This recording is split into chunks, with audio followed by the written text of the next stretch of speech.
International flight होनी प्रारंभ हो जाएंगी। इंटरनेशनल एयरपोर्ट कुशीनगर में ही बन रहा है। यहां से मुश्किल से 1 घंटे की दूरी पे कुशीनगर आपको बेहतरीन सुविधा देगा। और गोरखपुर वासियों के पास तो रामगढ़ ताल है, हम सी प्लेन भी उतारेंगे यहाँ पे बहुत सी। यानी सी प्लेन एक ऐसी व्यवस्था है जहां पे वह सामान्य एयरपोर्ट पर, एयर स्ट्रिप पर भी वो प्लेन उतर सकता है और पानी में भी उतर सकता है। तो ये सुविधा हम लोग यहाँ पर दे रहे हैं, बहुत सी वह भी व्यवस्था यहाँ के लिए करने जा रहे हैं। एक आधुनिक सुविधा। अगर आपको लगता है कि वैसे पहले नंदानगर में लोगों को बहुत देर तक अगर किसी को दिल्ली जाना होता था और नंदानगर में रेलवे की कृपा होती थी, गेट बंद हो गया तो उनकी फ्लाइट छूट जाती थी और बेचारा सिर पीटते रह जाता था। आज हमने वहां अंडरपास दे दिया है, आपको रुकने की आवश्यकता नहीं पड़ेगी, अंडरपास से आप निकल के सीधे एयरपोर्ट पहुंच जाएंगे। लेकिन उस सब के बावजूद भी अगर आपको लगता है कि एयरपोर्ट दूर है, दूर हो रहा है, यद्यपि दूरी नहीं है, लेकिन फिर भी किसी को लगता है तो सर्किट हाउस के पास आएगा, यहीं से उसको सी प्लेन से हम लोग किसी भी अन्य जगह पहुंचाने की व्यवस्था करवा देंगे। देश के किसी भी कोने में हो जाएगा, इस प्रकार की सुविधा भी उन्हें यहाँ पे प्राप्त होती हुई दिखाई देगी। विकास आज की आवश्यकता है, ये लोगों के जीवन में परिवर्तन करेगा, नौजवानों के लिए रोजगार और नौकरी की संभावनाओं को आगे बढ़ाएगा, लोगों की सोच को सकारात्मक करेगा और ये सकारात्मक सोच ही जीवन में हम सबको आगे बढ़ने के लिए एक नित नई प्रेरणा प्रदान करता है। और ये सब इसलिए संभव हो पाया क्योंकि आपने अपनी सोच को सकारात्मक रखा, विकास परक रखा।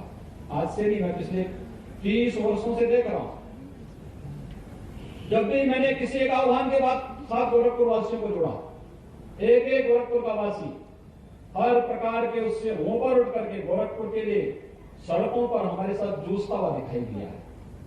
ये जज्बा गोरखपुर के विकास को, पूर्वांचल के विकास को हमें आगे बढ़ने के लिए निरंतर प्रेरित करता है। और आज इसका परिणाम है कि उत्तर प्रदेश देश के अंदर कुछ नया करने के लिए करता हुआ दिखाई देता है।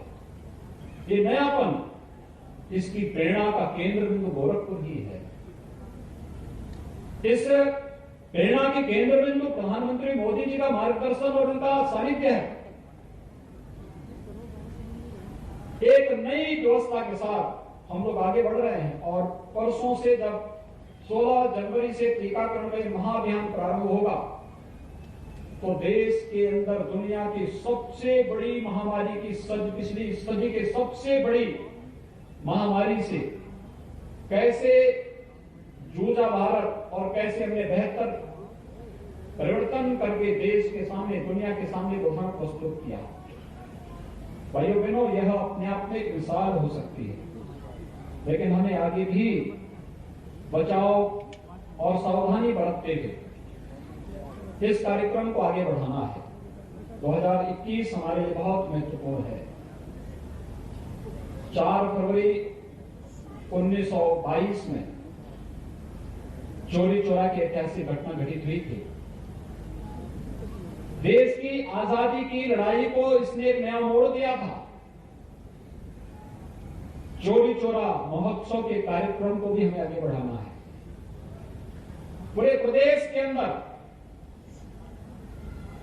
हर शहीद स्मारक पर कुछ न कुछ कार्यक्रम होंगे। हर एक स्तर पर हम लोग कुछ न कुछ नयापन देने का प्रयास करेंगे। अपने शहीदों को, अपने पूर्वजों का स्मरण करेंगे। मातृभूमि के लिए अपना सर्वस्व न्यौछावर करने वाले उन महापुरुषों के प्रति अपनी श्रद्धा और अपने समर्पण को व्यक्त करने के लिए सभी कार्यक्रम प्रदेश के अंदर चौरी चौरा से प्रारंभ करके प्रदेश के हर शहीद स्मारक पर इन कार्यक्रमों के आयोजनों को हमें जोड़ना है। इसके लिए व्यापक कार्य योजना राज्य स्तर पर भी बन रही है, जनपद स्तर पर भी तैयार हो रही है और स्तर पर इन कार्यक्रमों को बनाने के साथ ही आजादी की लड़ाई में जूझने वाले उन सभी महापुरुषों के का पुनः स्मरण हमारी आने वाली पीढ़ियां कर सके, उन्हें पाठ्यक्रम पाठ्यक्रम का हिस्सा भी बनाया जाएगा, जिन्हें जानबूझ करके पाठ्यक्रमों से हटाने का अब तक प्रयास हुआ है। इस शरारतपूर्ण प्रयास को बेनकाब करते हुए हम अपने उन महापुरुषों को फिर से ससम्मान स्कूल कॉलेजेस के पाठ्यक्रम का हिस्सा भी बनाएंगे। ये सभी कार्यक्रम हमारे 2021 में प्रारंभ होने जा रहे हैं और गोरखपुर का मनोरंजन और ज्ञानवर्धन के लिए गोरखपुर का जू भी 2021 में ही प्रारंभ हो जाएगा। ये बर्ड फ्लू का भी खतरा नहीं दिखाई देता तो हम लोग अब तक कई जानवरों को वहां लेके आ गए होते, और बहुत सारे ऐसे भी जीव हैं जिनको तो जू में ही रखना आवश्यक है। तो देश की सुरक्षा के लिए खतरा बन रहे हैं, उनको जू में रखना ही आवश्यक होगा। और वह भी एक नई तैयारी हम लोग करने जा रहे हैं।